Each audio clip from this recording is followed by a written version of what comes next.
You ready? You're hopelessly average. You are not special. You're just like everyone else. And yay! Because that means all you have to believe about yourself is that you can change. That it is in your fundamental nature to grow and get better. That we all inside of us have this deep desire to get better. So I have a dream. Okay, fantastic. I have one question. What skills does your dream require you to obtain?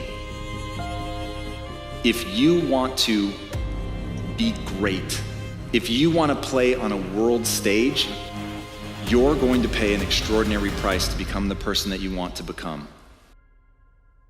After you lose, or when you get knocked out, stay down there for a minute. Understand why you lost. What were the reasons? Why are you down here? Why did you lose? So every time I lost, I stayed down for a second, minutes, hours, days. But when I stood up, I was different. Now you start putting the pieces that are necessary to win over and over and over again. We all have dreams. I had them when I was younger. So I figured the best place to make those dreams come true are in isolation. So I walked into isolation as David Goggins, but I walked out of isolation as Goggins. When you become a savage, is in isolation. You go in isolation, and that's when your mind changes. That's when your focus changes. Your dedication changes. Use it to gain strength, gain focus. Isolation is the key to strengthening your mind. Come on, savage.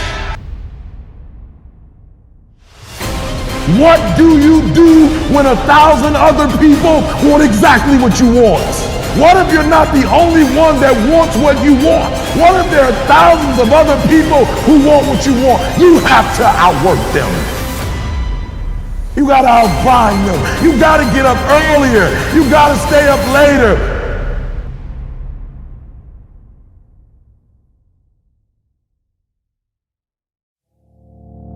Everybody's got a dream, everybody's got a goal.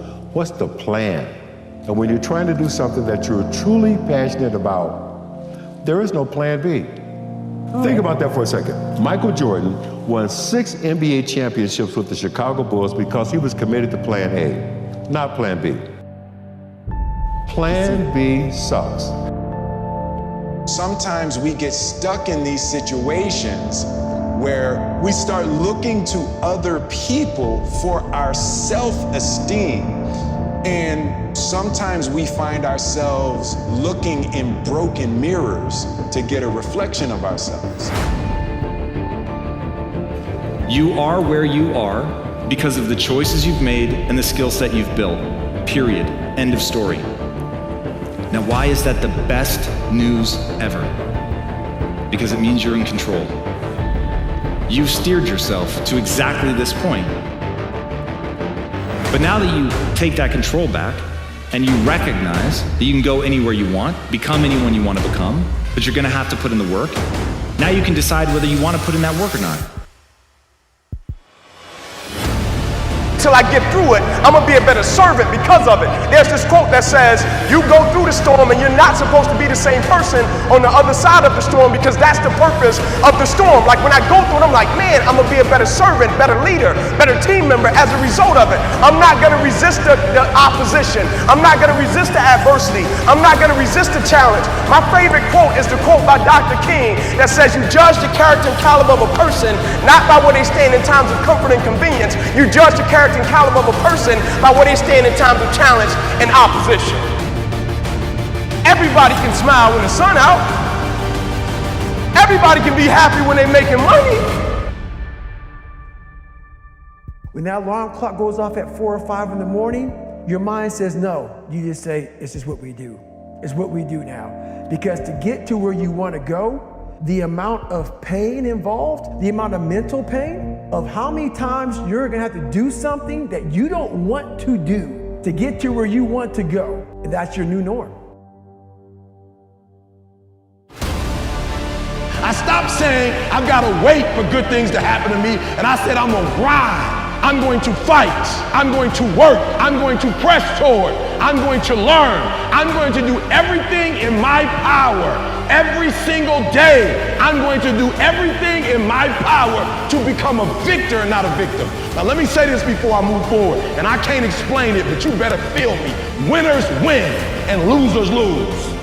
I can't explain it any better than that. I don't know how it happens. Well, winners win. And if you create a culture of losing, if you keep being a victim, if you keep letting losing happen to you, if you keep letting people do you and treat you any kind of way, it's going to become a culture.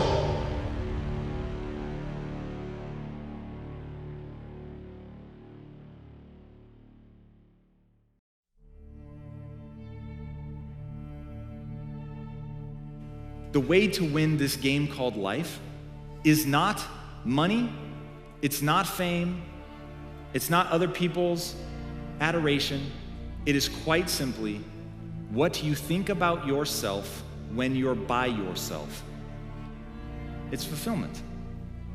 Fulfillment is working really hard to gain a set of skills that are of value to you, that allow you to serve not only yourself but others.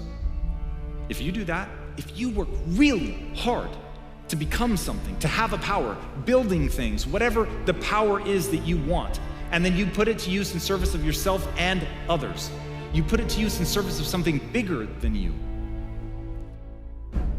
then you'll have fulfillment. Then you'll have something that the ancient Greeks called techne.